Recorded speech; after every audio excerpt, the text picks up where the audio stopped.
Well, I'm back at it again, dispersed camping, also known as boondocking, and it is another successful trip. Stay tuned and I'll tell you about it.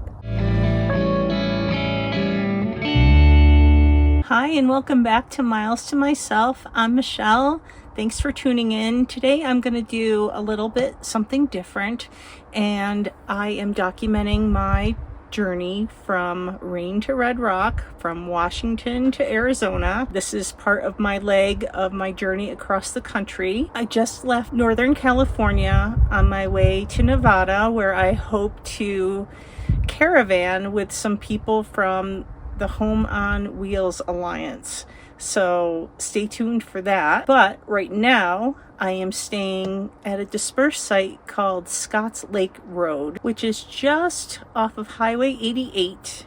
And it's just a few minutes down the road. If you watched another video of mine where I stayed locally at Hope Valley Dispersed Campground, and that is right at the corner of highways 88 and 89, and this is just a little bit past that. So you make a right onto highway 88 and you go about 2 miles, and this section is called the Horseshoe Spur, and that's where I'm staying. So I thought I would tell you a little bit about it in case you wanted to stay in this area. So the road in is a dirt road, as you would expect to find. There are some ruts. There's a little cattle guard that goes across the main entry, and there's some ruts, so you just stay clear of those. I'm in my van, my 2500 Ram ProMaster, and I do see lots of big campers here, so it's no problem to get in and out of these sites. There's not a rough road like when I stayed on my Tahoe trip and I thought that my van was going to shake apart.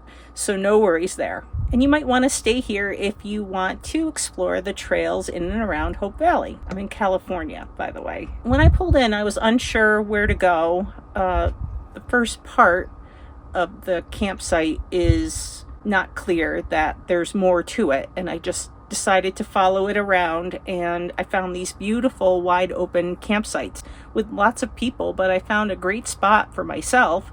It is early, and everything I've read about successful boondocking says that you should arrive at your site early, because the later in the day that it gets, sites fill up. And I have found that to be true in my adventure here this last month. And I did find this beautiful wide open spot with a fire ring, although fires are prohibited right now at this time. And as always, Sharpie is tethered to the outside of the van because he cannot be trusted to stay within sight. After he went outside to stretch his legs after we arrived, because we drove about 6 hours to get here from Fort Bragg, he went right back up into the front seat, and now he's taking a nap. And as you may know, there is no amenities here. That's what boondocking, dry camping, dispersed camping is all about. You come, you clean up after yourself, you have no water, no electric.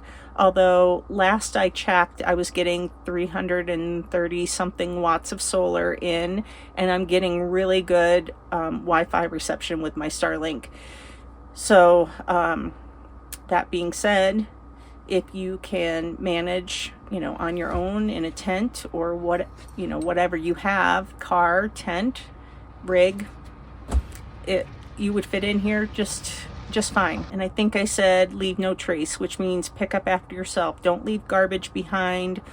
Treat the site with respect. And as I sit here and film this little short video, I do hear some road noise from the highway, but it's very minimal. And I think that once I get my window screens on for the night and close up my van, I won't hear a thing, especially if I put the fan on tonight, which I probably won't. And I believe if I continue to walk up the road a little bit, I'm going to find a lake based on my review of this area. And that's what we'll do later on tonight, is take a little walk and see what we can find. I'm excited to be here in this beautiful spot. It's definitely one of the better spots that I've stayed in the last couple of weeks, with the exception of my friend Don's house. That was very nice. I had nice company, and he's a great cook. So if you're staying in the Lake Tahoe area and you want to save some money, this might be a great option for you. It is close to everything: Tahoe, Markleeville, and Hope Valley, but it still feels very secluded. And I hope to bring more of these to you that I can share and you can discover places of your own. And I hope you have the same great experience that I have. I'll talk to you again soon. Bye.